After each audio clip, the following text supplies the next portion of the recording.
শরীফ ওসমান হাদির কথা মনে আছে তো নাকি? এক শুক্রবারে তাকে গুলি করা হয়েছিল, আরেক শুক্রবারে তিনি শহীদ হয়েছিলেন। আজকে আরেকটা শুক্রবার তার রেখে যাওয়া সংগঠন ইনকিলাব মঞ্চের জাবেরের উপর গুলি করা হয়েছে। জাবের সহ নেতৃবৃন্দের দাবি ছিল একটাই, হাদি যে ইনসাফ চেয়েছিল সেই ইনসাফ এবং বিচারের জন্য তারা ঢাকায় শান্তিপূর্ণ অবস্থান করছিল। তাদের চাওয়া ছিল হাদি হত্যার বিচারটা যাতে জাতিসংঘের পক্ষ থেকে হয়। শুধুমাত্র এই দাবি করার জন্য তাদের উপরে আজকে নির্মমভাবে হামলা করা হয়েছে, গুলি করা হয়েছে, তাদেরকে আহত করা হয়েছে। কোথায় আজ ইনসাফ?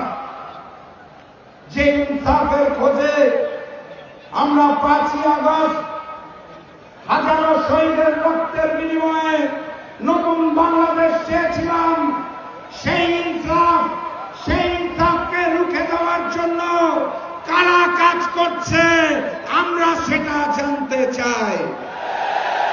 কারা হাদি হত্যার বিচার চায় না, কারা হাদি হত্যার তদন্ত চায় না, তদন্ত এবং বিচার হলে কাদের নাম আসবে, কারা সেই লাগম্বল, কারা ভারতের পালিয়ে যেতে সাহায্য করেছিল হাদি হত্যা কাণ্ডে, তাদের নাম আমরা জানতে চাই।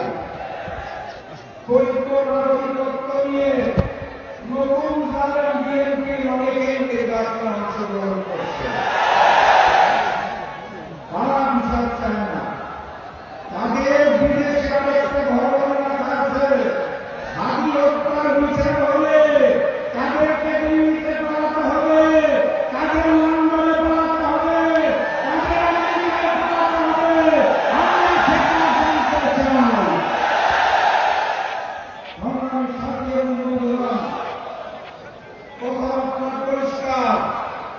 লন্ডন থেকে এক নতুন মুফতি এসেছে, জানেন না কেন? আসার পরে অসম্ভব রকমের স্বপ্ন দেখানো শুরু করেছে। তারা বলতে চায় তারা মা এবং বোনদের হাতে কার্ড তুলে দেবে, সম্মান দিবে। এই ঘোষণা দিয়েই জামাত ইসলামী নারী কর্মীদের উপর তারা হামলা করা শুরু করেছে। ফরিদপুরের তরুণ এবং যুবক ভাইরা কি ঘুমিয়ে গেছে? এই এলাকার মা বোনদের গায়ের উপর যদি অত্যাচার করা হয়, যদি ইজ্জত নিয়ে ছিনিমিনি খেলা হয়, তৎক্ষণাৎ নতুন জালেম বিএনপির কালো হাত ভেঙে গুড়িয়ে দেবেন। মামলা হলে বলবেন রাশেদ প্রধান হুকুম দিয়েছে, উনি আসামি। পারবেন? আমরা যেই মানবিক বাংলাদেশ চাই, আমরা যেই বাংলাদেশে হাদির বিচার চাই, সেই বাংলাদেশ গড়ার জন্য 11 দলীয় নির্বাচনী ঐক্যকে জয়যুক্ত করতে হবে। আমার এই ফরিদপুরে আসন কয়টা? একটার মধ্যে আছে রিক্সা, বাকি 3টায়। এই 4টি আসন আগামী 12 তারিখে জয়যুক্ত করে আগামী দিনের প্রধানমন্ত্রী ডাক্তার শফিকুর রহমানকে উপহার দিতে হবে। তার আগে আরেকটা নৈতিক দায়িত্ব আছে, ইমানদারির সাথে গণভোট। মনে আছে? গণভোটে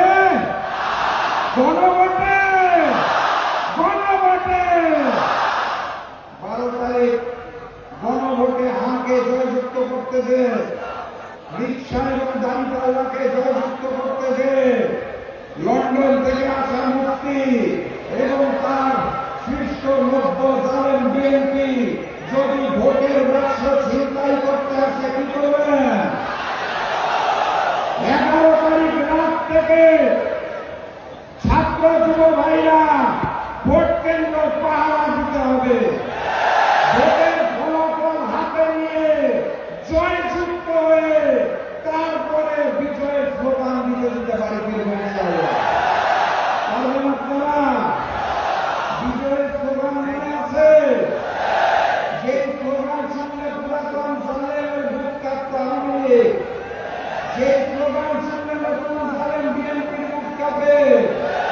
যে স্লোগান শুনলে ওই পার্শ্ববর্তী রাষ্ট্র ভারতের বুক কাঁপে, যাদের আধিপত্য আমরা চাই না। নতুন বাংলাদেশে বিজয়ের স্লোগানটা ধরুন আমার সাথে।